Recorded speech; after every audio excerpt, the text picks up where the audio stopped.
یہ تنہا صحابی ہے، جب تیر چلاتے تھے میرے آقا پیچھے سے کہتے تھے بیابی انت و امی ارمی یا سعد، اے سعد تیر چلا میرے ماں باپ تجھ پر قربان ہو۔ لوگ آج یہ سمجھ کر کے بیٹھے مسلمانوں کو مارنا اس کا مطلب اسلام ختم ہونا، ایسا نہیں ہے۔ مسلمانوں کا قتل اسلام کا قتل نہیں ہے، مسلمان اس کی حفاظت کے لیے نہیں ہے میرے عزیزو، اللہ اس کی حفاظت فرما رہا ہے۔ ایک سوال کا جواب اور بھی، کسی کے ذہن میں یہ چیز آتا ہے، یہ سوال آتا ہے تو اس کی اطمینان کے لیے کہہ رہا ہوں، بار بار یہ کہتے ہیں اچھا آپ کا دین حق پر ہے، آپ کا خدا حق ہے، آپ کا رسول حق ہے، تو اتنے مارے کیوں جاتے ہیں تم لوگ؟ یہ سوال کرتے ہیں کچھ گیدڑ بھپکی لوگ، ایسے سوال کرتے ہیں کیوں تم لوگ سب جگہ مارے جاتے ہو؟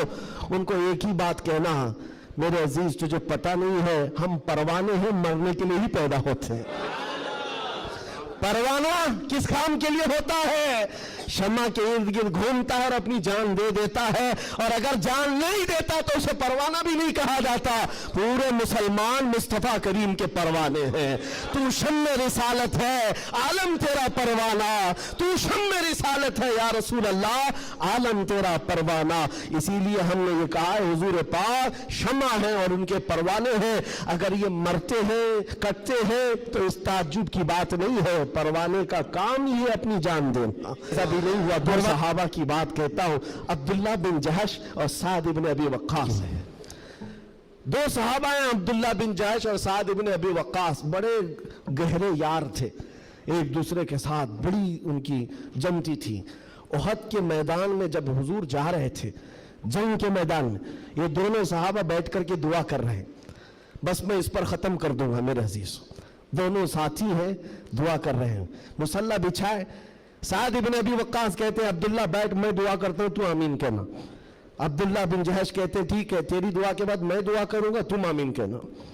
دوسرے دن جنگ ہے، سعد ابن ابی وقاص دعا کرتے ہیں اللہ کل تیرے رسول کے دین کی حمایت کے لیے میں اتروں گا، تیرے نبی کے دین کی حمایت کے لیے ان کی صفوں میں جاؤں گا، مولا میری اتنی دعا ہے میرا سامنا کسی ایسے بڑے پہلوان سے کر، میرا سامنا دشمنوں کے ایسے بڑے پہلوان سے کر جو سب سے بڑا پہلوان ہو۔ اور خواہش تو دیکھو دعا میں کیا کہہ رہے ہیں سعد بن ابی وقاص، اے اللہ میں چاہتا ہوں کبھی اس کو سامنے سے ماروں، کبھی دائیں سے ماروں، کبھی بائیں سے ماروں، کبھی پیچھے سے، اور اس کے بعد گرا دوں اور سینے پر چڑھ کر کہوں لبیک یا رسول اللہ، یعنی اسلام کا پرچم بلند کرو۔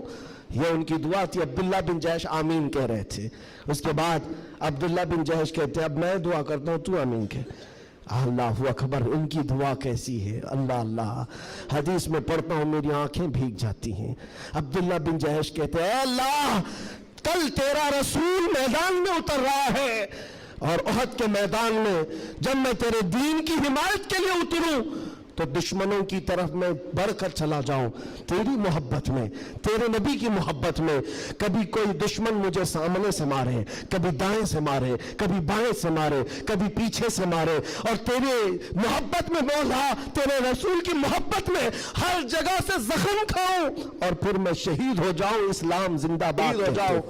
ایک مارنے کی دعا کر رہا ہے، ایک مرنے کی دعا کر رہا ہے۔ یہ رسول اللہ کے پروانے ہیں۔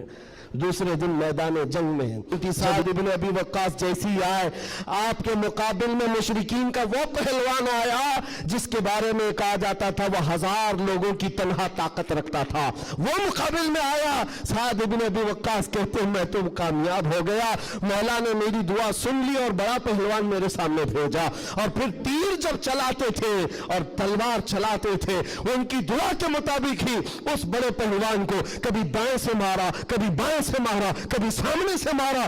اور سعد بن ابی وقاص کی تلوار اور ان کی تیر کا اندازہ کر سکتے ہو؟ یہ ساری دنیا کہتی یا رسول اللہ میرے ماں باپ آپ پر قربان، لیکن اللہ کا رسول کہتا ہے اے سعد تیر چلا میرے ماں باپ تجھ پر قربان۔ اب پھر تیر کی طاقت کا اندازہ کیا ہوگا؟ ڈھیر ہو گیا دشمن، ڈھیر ہو گیا بڑا پہلوان، سینے پر چڑھ کر کہا اسلام تھا، اسلام ہے، اسلام رہے گا۔ کیا بات رضا